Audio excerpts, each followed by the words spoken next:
Alright, well, Fire Force Season 3 has finally dropped, and Episode 1 is crazy, dudes.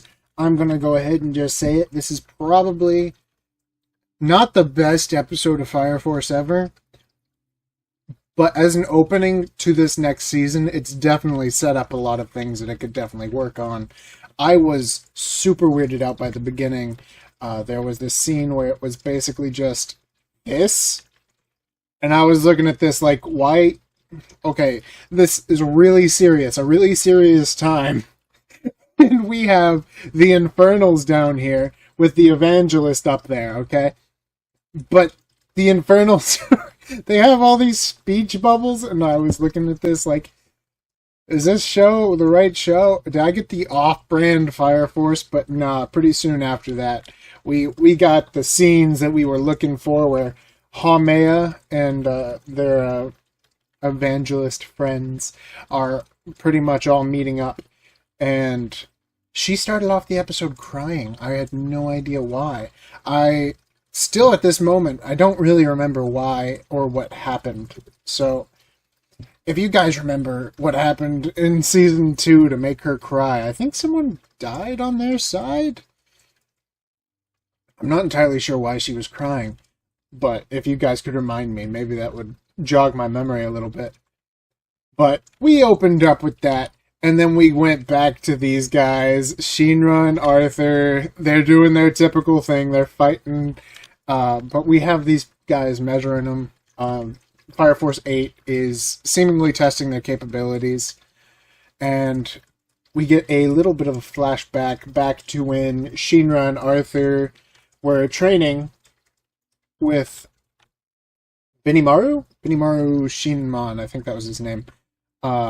They were training with him to get stronger so then they could be better Fire Force agents. But Fire Force officers? Would it be officers? I think it's officers. And honestly, the animation here, top quality. The last series I was just covering, which was Brilliant Healer, you should go check out that video. It had CGI in the second episode. And it wasn't even a big fight scene. It was literally just like a guy who pushed down a girl. It was CGI. Why did they do that? I have no idea. Here, they know what they're doing. Fire Force is well adapted. It knows how to deal with these kind of scenes where you have fight scenes. It does it all 2D. Unless you're having big crowds or giant monsters, there's no reason to have CGI. And these guys know that. I'm so glad the Fire Force didn't do what this other show did. And of course, we do get into this scene. Spoilers ahead. From this point on, this will be spoiler territory. Obi gets arrested by the Tokyo Empire. The Tokyo Empire is being dumb. This is when we figure that out, and I cannot fathom at this point. I was going through the show, I saw this scene, and I'm like, yeah, this must be a mistake. There's literally no way that this is happening. Like, maybe there was some kind of mind control, because we have mind control in the series so far, and we know, like, characters know that this girl can mind control people. Haumea is known to do that. And then we get to this, and the Pope, whatever this cardinal guy is, bad time to have a Pope as a villain right now. Really bad time.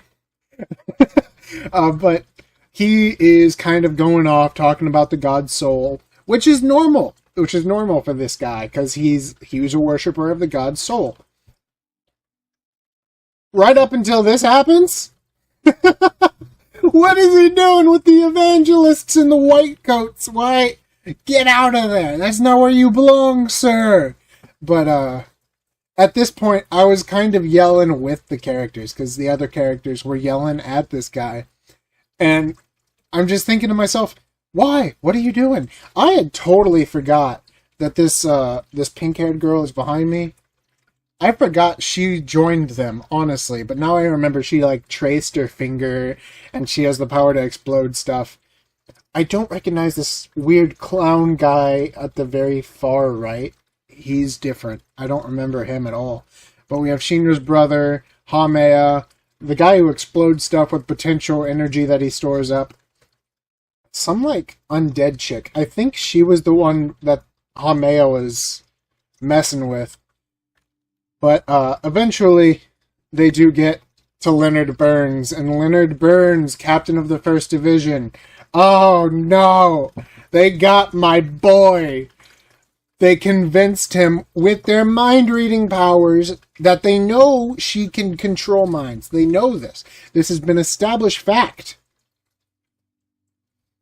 They keep talking to her, and eventually they give in, because, you know, she has mind-reading powers, so she can just basically say whatever they need to hear. She's assumedly very good at convincing people things that aren't true.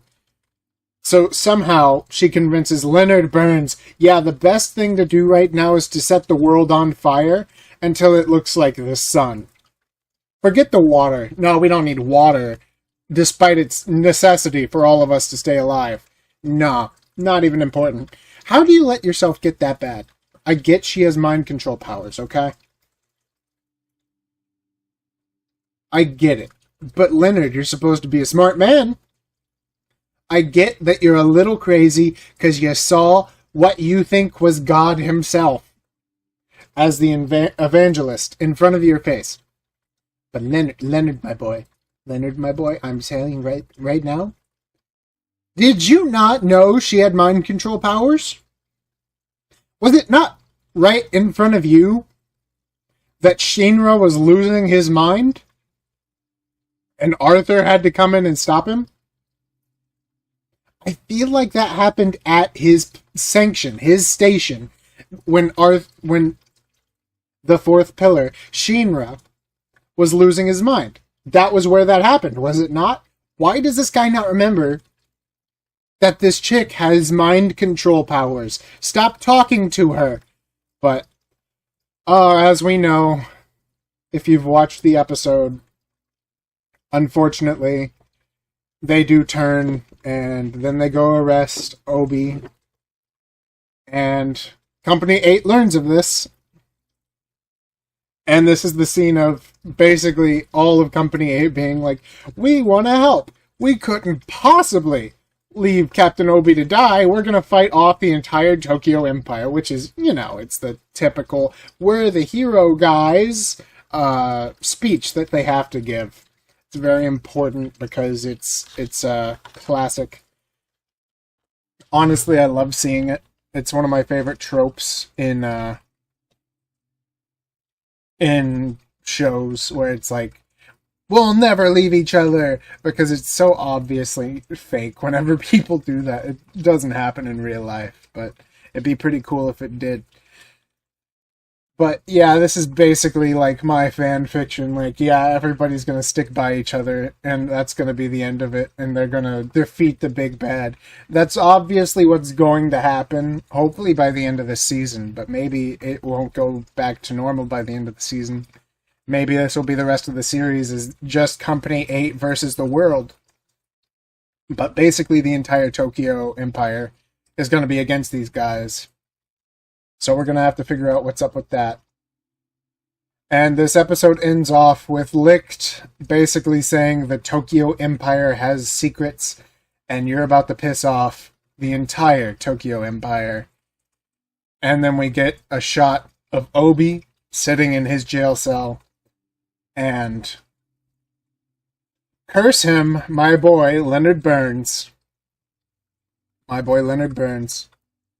Comes over to here and says, this guy, Captain Obi, we're going to have to bug him.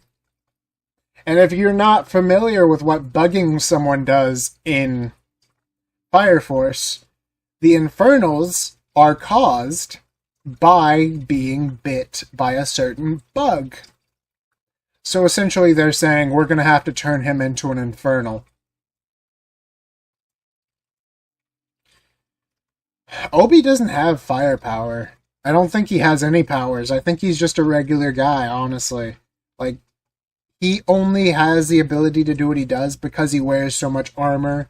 And I think he was like a regular firefighter before, and that's why he was able to get onto the Fire Force. Obi's just a regular guy. And they're gonna get him bit by a bug that turns him into an infernal.